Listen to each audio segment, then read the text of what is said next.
찬양하겠습니다. 312장.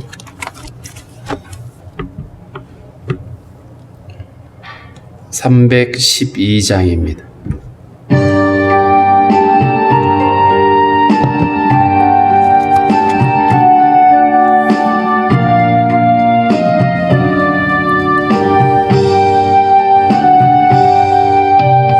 너 하나님께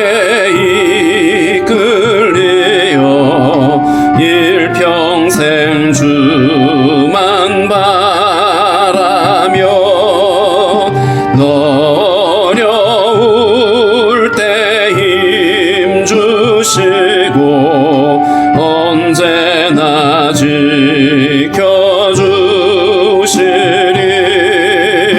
주 크신 사랑 믿는 자 그 반석 위에 서리라 너 설레는 맘 가다듬고 희망 중 기다리면서 은혜로 신 주의 뜻과 사랑에 만족하여라 우리를 불러주신 주 마음에 소원하신다 주 찬양하고 기도하며 내 본분 힘써다라 주 약속하신 모든 은혜 내게서 이뤄지리라 참되고 의지하는 자 주께서 기억하시리 아멘. 기도하겠습니다. 살아계신 하나님 감사합니다. 오늘도 우리에게 새 아침을 허락해 주시고 주님 앞에 나와서 머리 숙여 기도하게 하신 하나님 오늘 한 날도 온전히 주님과 동행하며 주님 주시는 힘으로 넉넉히 승리할 수 있도록 주여 인도해 주시기를 원합니다. 하나님 전염병에 창궐하고 또 무더위가 기승을 부리고 있는 이러한 때에 하나님 아버지 성도들이 지치지 않도록 도와주시고 매 순간 함께 하시는 하나님의 은혜로 말미암아 이 어려움을 이겨낼 수 있도록 도와주시기를 원합니다.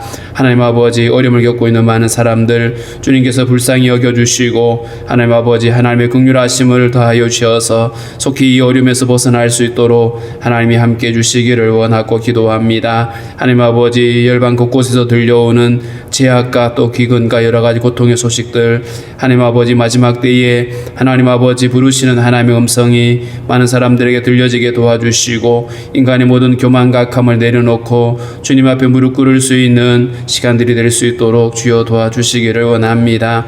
하나님 아버지 모든 것 아시는 하나님 앞에 우리가 아버지 겸손히 엎드릴 수 있게 도와주시고 하나님의 뜻을 분별할 수 있는 지혜를 주시기를 원하고 기도합니다.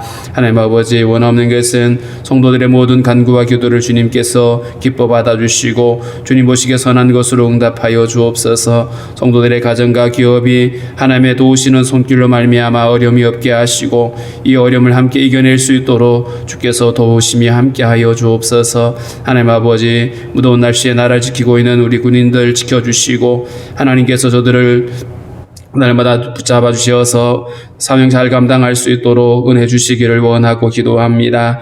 하나님 아버지 오늘도 우리에게 주신 말씀을 통하여 다시 한번 하나님의 뜻을 분별하게 하시며 하나님 아버지 우리가 이 환난의 때에 우리가 더욱 믿음을 지켜야 될 것들을 깨달을 수 있도록 주께서 인도하여 주옵소서. 감사하고 예수님의 이름으로 기도하옵나이다. 아멘. 363장입니다.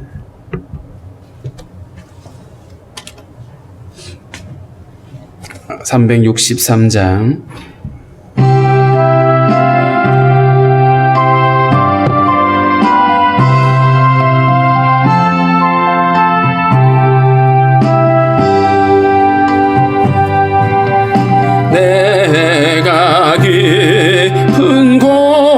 곳에서 주를 불러 아뢰니 주여 나의 간구를 들어주실 바라고 보좌 앞에 나가니 은혜 내려주소서.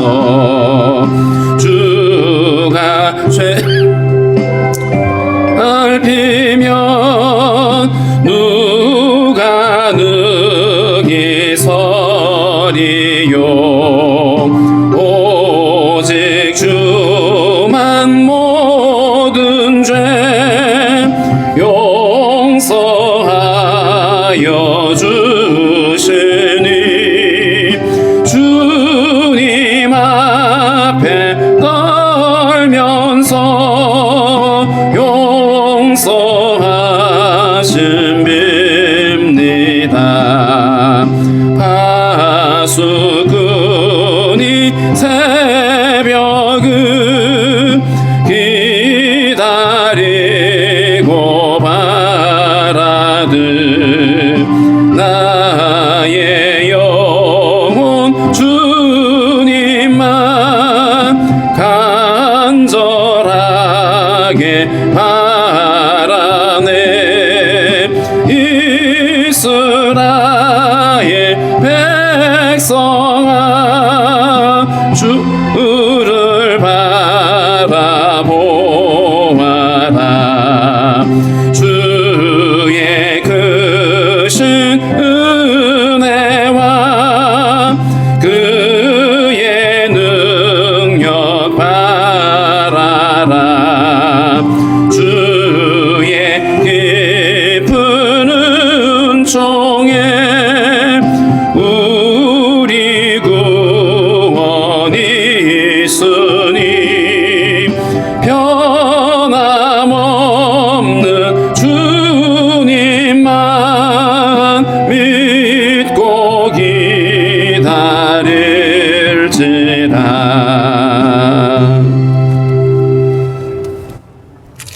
사도행전 12장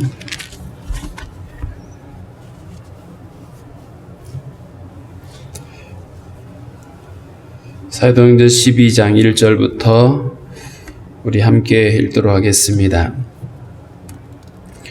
그때 헤롯 왕이 손을 들어 교회 중에서 몇 사람을 해하려 하여 요한의 형제 야고보를 칼로 죽이니 유대인들이 이 일을 기뻐하는 것을 보고 베드로도 잡으려 할세 때는 무교절 기간이라 잡음에 옥에 가두어 군인 내식인 내 패에 맡겨 지키고 6월절 후에 백성 앞에 끌어내고자 하더라. 이에 베드로는 옥에 갇혔고 교회는 그를 위하여 간절히 하나님께 기도하더라.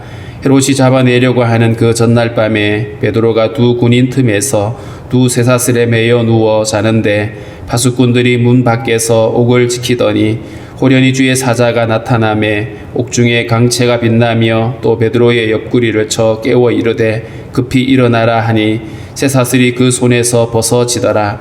천사가 이르되 띠를 띠고 신을 신으라 하거늘 베드로가 그대로 하니 천사가 또 이르되 겉옷을 입고 따라오라 한데 베드로가 나와서 따라갈새 천사가 하는 것이 생시인 줄 알지 못하고 환상을 보는가 하니라. 이에 첫째와 둘째 파수를 지나 시내로 통한 세문에 이르니 문이 저절로 열리는지라. 나와서 한 거리를 지나매 천사가 곧 떠나더라. 이에 베드로가 정신이 들어 이르되 내가 이제야 참으로 주께서 그의 천사를 보내어 나를 헤롯의 손과 유대 백성의 모든 기대에서 벗어나게 하신 줄 알겠노라 하여 깨닫고 마가라 하는 요한의 어머니 마리아의 집에 가니 여러 사람이 거기에 모여 기도하고 있더라. 베드로가 대문을 두드린데 로데라 하는 여자아이가 영접하러 나왔다가 베드로의 음성인 줄 알고 기뻐하여 문을 미처 열지 못하고 달려들어가 말하되 베드로가 대문 밖에 섰더라 하니 그들이 말하되 네가 미쳤다 하나 여자아이는 힘써 말하되 참말이라 하니 그들이 말하되 그러면 그의 천사라 하더라. 베드로가 문 두드리기를 그치지 아니하니 그들이 문을 열어 베드로를 보고 놀라는지라. 베드로가 그들에게 손짓하여 조용하게 하고 주께서 자기를 이끌어 옥에서 나오게 하던 일을 말하고 또 야고보와 형제들에게 이 말을 전하라 하고 떠나 다른 곳으로 가니라. 날이 새매 군인들은 베드로가 어떻게 되었는지 알지 못하여 적지 않게 소동하니 헤롯이 그를 찾아도 보지 못하며 파수꾼들을 신문하고 죽이라 명하니라. 헤롯이 유대를 떠나 가이사라로 내려가서 머무니라. 헤롯이 두로와 시돈 사람들을 대단히 노여워하니 그들의 지방이 왕국에서 나는 양식을 먹는 까닭에 한 마음으로 그에게 나와 왕의 침소 맡은 신하 블라스도를 설득하여 화목하기를 청한지라. 헤롯이 나를 택하여 왕복을 입고 단상에 앉아 백성에게 연설하니 백성들이 크게 부르되 이것은 신의 소리요 사람의 소리가 아니라 하거늘 헤롯이 영광을 하나님께로 돌리지 아니하므로 주의 사자가 고치니 벌레에 먹혀 죽으니라. 하나님의 말씀은 흥왕하여 더하더라. 바나바와 사울이 부조하는 일을 마치고 마가라 하는 요한을 데리고 예루살렘에서 돌아오니라. 아멘.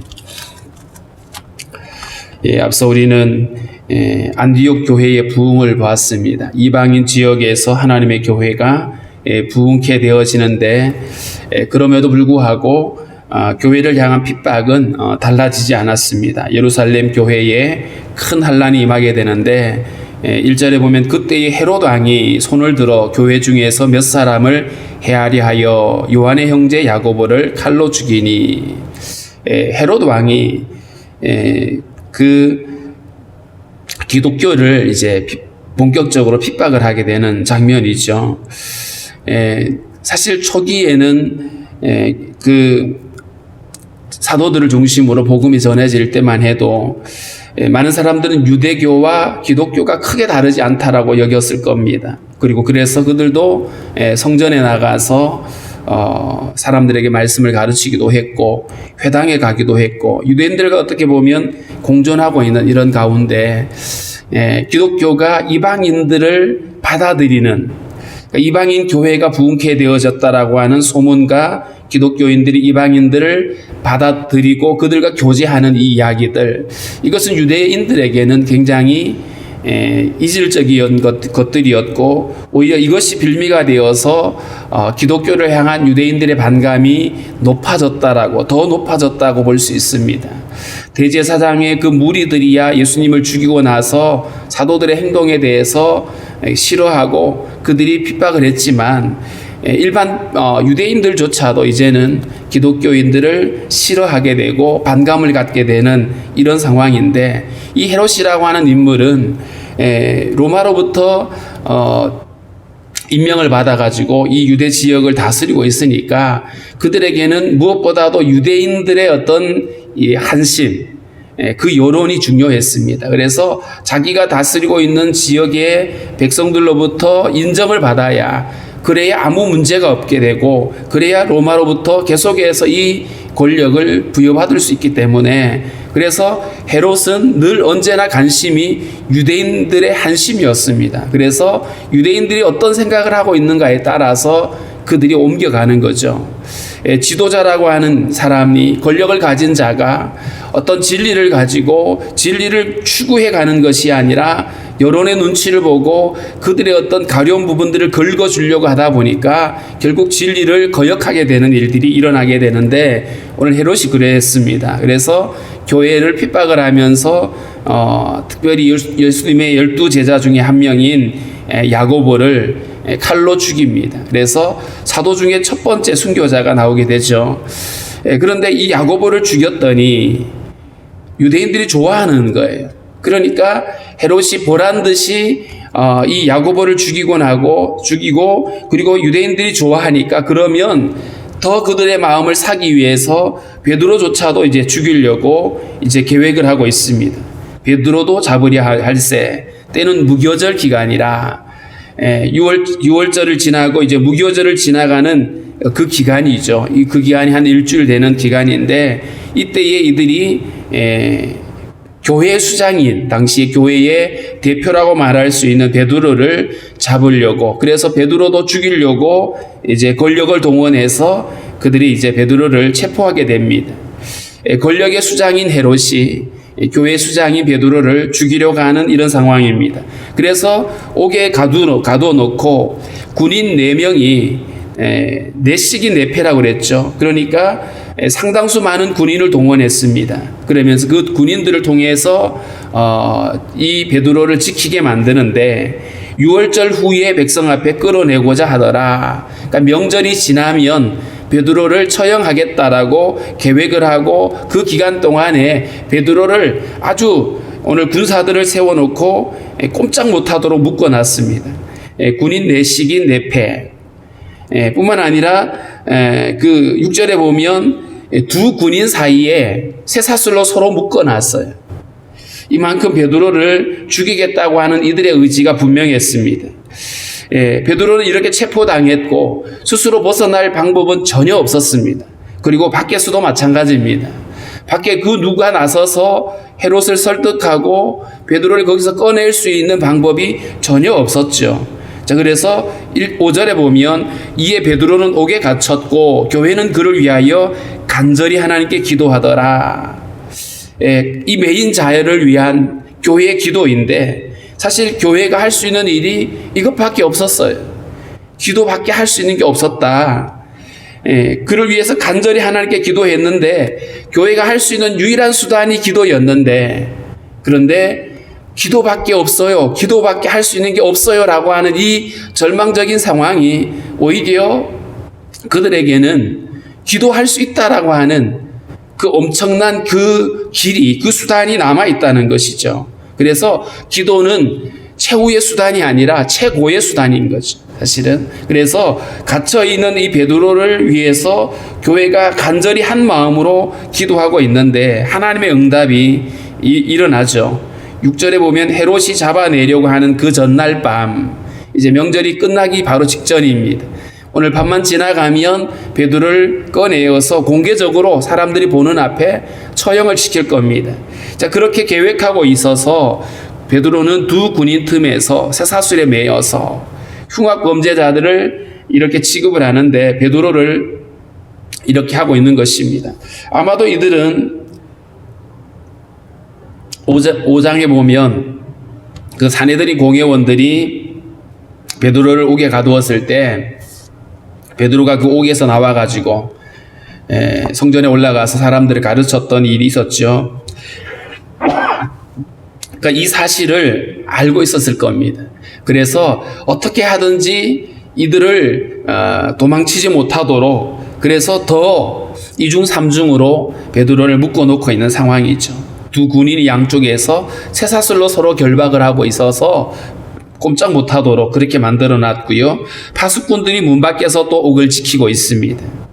10절에 보면 첫째와 둘째 파수를 지나 시내로 통하는 세문에 이르니, 그러니까 나아가는 문이 여러 개를 또 거쳐야 되는 아주 깊은 감옥에 사람의 어떤 방법으로는 도저히 거기서 빠져나올 수 없는, 자, 이렇게 베드로를 묶어 놓고 있습니다. 자, 그런데 그들은 그렇게 지키고 있는데 호련히 주의 사자가 나타나매 천사가 찾아왔습니다.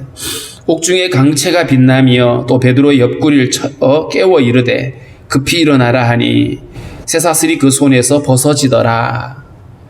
마치 우리가 무슨 영화를 보면 아주 뭐 신기한 기적을 갖고 그 능력을 갖고 있는 사람이 그냥 자기를 묶고 있는 수갑을 그냥 풀어버리고 문을 그냥 부셔버리고 나가는 뭐 이런 장면들처럼 베드로에게 주의 사자가 나타났는데 다른 사람들은 눈치를 못 채고 있죠.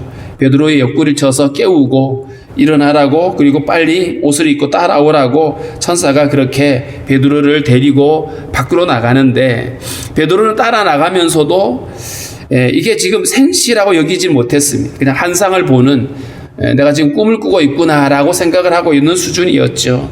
그런데 따라 나가는데 그 시내로 통하는 세문마저 마지막 문까지 다 열려지고, 그리고 거리를 지나서 이제 더 이상 이제 그 파수꾼들의 눈에 띄지 않는 곳에 와서 천사가 이제 떠나갔습니다. 베드로가 이때 정신이 들죠. 그러면서 베드로가 이렇게 얘기하죠. 내가 이제야 참으로 주께서 그의 천사를 보내어 나를 헤롯의 손과 유대 백성의 모든 기대에서 벗어나게 하신 줄 알겠노라 하여. 베드로조차도 사실은 이게 생시라고 여기지 못했는데, 그런데 보니까 사실이었습니다. 교회가 간절히 기도했고 하나님이 응답하셨고 베드로를 구원해 내시는데, 그들이 그렇게 이중삼중으로 베드로를 묶고 가두고 이렇게 했지만 하나님이 그 베드로를 구원해내는 일에 방해가 되지 않았습니다. 이처럼 하나님의 구원은 우리 인간의 모든 상상을 뛰어넘을 수 있습니다. 그래서 능치 못할 힘이 없다라는 사실을 우리는 잊지 말아야 됩니다. 그래서 우리는 보통 그런 생각을 하죠. 우리의 어떤 생각이나 판단을 가지고 이거는 도저히 안 돼, 이건 틀렸어 라고 우리가 지레짐작하고 포기하는 경우들이 있는데, 하나님의 능력은 그 이상입니다. 물론 하나님이 때로는 당신의 백성들을 순교 현장에 내보내기도 하시지만, 또 하나님이 구원하시겠다고 하시면 이렇게 갇혀 있는 베드로조차도 건져내시는 주님인 것을 알 수가 있는 것이죠. 자, 이렇게 베드로가 완전히 풀려나서 그런 다음에 사람들이 모여 있는 그 마가 다락방에 찾아갔습니다. 거기에 모든 사람들이 모여가지고 함께 기도하고 있는 이런 장면이죠. 자, 기도하고 있는 그곳에 가서 베드로가 문을 두드렸는데, 밖에 문 두드린 소리를 듣고 누가 그 하인입니다. 여종이 누구세요 하고 나왔어요. 나왔는데 베드로가 나라고. 근데 이 음성을 알아들었습니다. 이 로데라는 여자아이가 베드로의 음성을 듣고 나서 문을 열어줄 생각은 하지 않고 안에 있는 사람들에게 이 소식을 전하려고 안으로 먼저 들어갔어요. 그러면서 이렇게 말하죠. 베드로가 대문 밖에 서 있다고. 그때 사람들이 같이 기도하던 자들입니다. 갇혀있는 사람을 위해서 기도하던 그들조차도 무슨 소리야, 어떻게 나와 베드로가 지금, 그러면서 믿지 않았어요. 이 여자아이는 진짜라고 계속 얘기를 하는데 네가 미쳤다.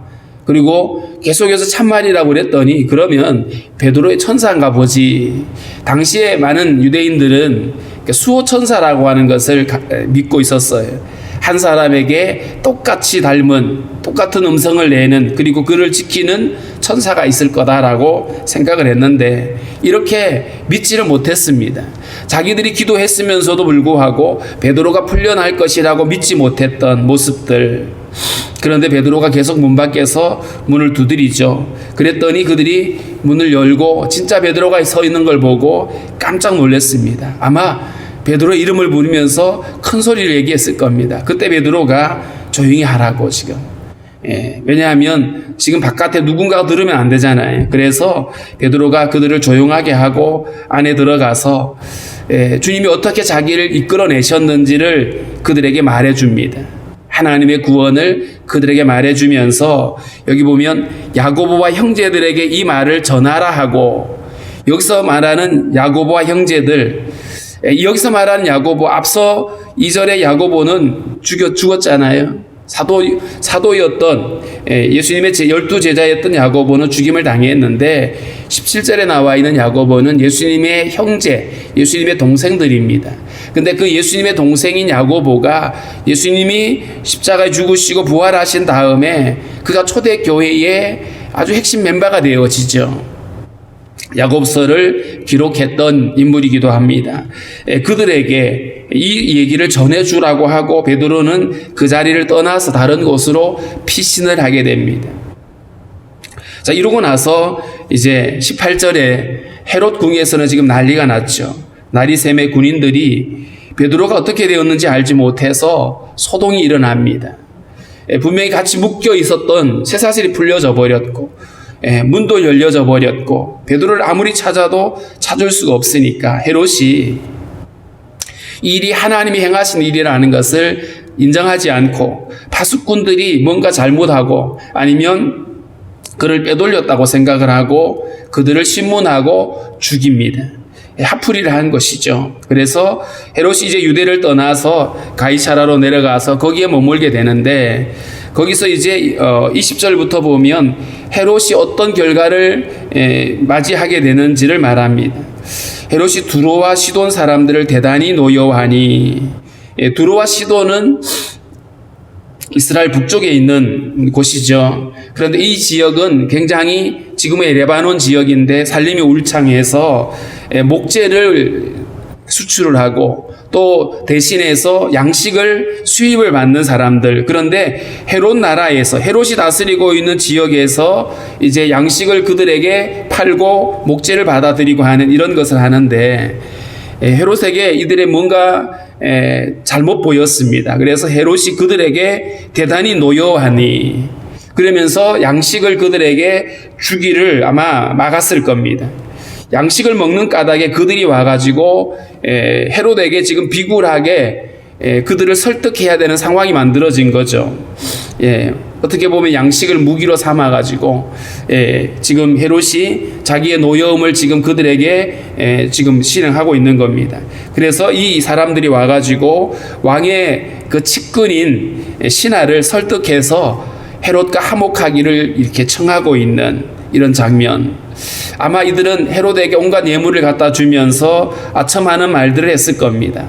자, 이런 가운데 헤롯이 나를 택해서 왕복을 입고 단상에 앉아서 백성들에게 연설을 합니다. 여기서 왕복을 입었다라고 하는 이 말을 굳이 쓰고 있는 이유가 뭘까?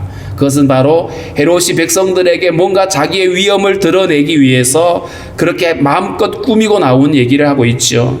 백성들에게 인기를 얻으려고 하는 것이 그의 늘 최대의 관심사였기 때문에 스스로 위엄을 갖추고 자기를 높이고 있는 것입니다. 자, 그런데 연설을 하는데 백성들이 이 헤롯에게 아첨하는 말을 하죠. 이렇게 말합니다. 이것은 신의 소리요 사람의 소리가 아니다. 아첨하는 말이었어요. 왕이 지금 그 백성들에게 연설을 할 때에 백성들이 그렇게 막 찬양을 하는 겁니다, 왕을. 그런데 이 헤롯이 영광을 하나님께 돌리지 아니하므로 사실은 그가 백성들에게 이런 칭찬을 들을 그럴 자격이 있는 게 아니잖아요. 그런데 그가 자기가 그렇게 대단한 존재라고 착각을 하고 영광을 자기가 받고 있습니다. 그랬더니 주님의 사자가 그를 치게 됩니다. 결국에는 벌레에게 먹혀서 죽었다. 하나님의 교회를 핍박을 하고 믿는 자들을 이렇게 죽이는 이 헤롯을 하나님이 치셨어요. 그리고 이 세상의 이 권력을 가진 그 헤롯이 무너지고 그리고 24절에 보면 하나님의 말씀은 흥왕하여 더하더라. 세상의 권력은 무너지는데 하나님의 통치와 그분의 나라는 영원하더라는 것을 말해주고 있죠. 핍박이 임했음에도 불구하고 하나님의 말씀은 더 흥왕하여지고 주님의 나라는 더 확장되어져 가고 있는 이런 장면을 말하고 있습니다.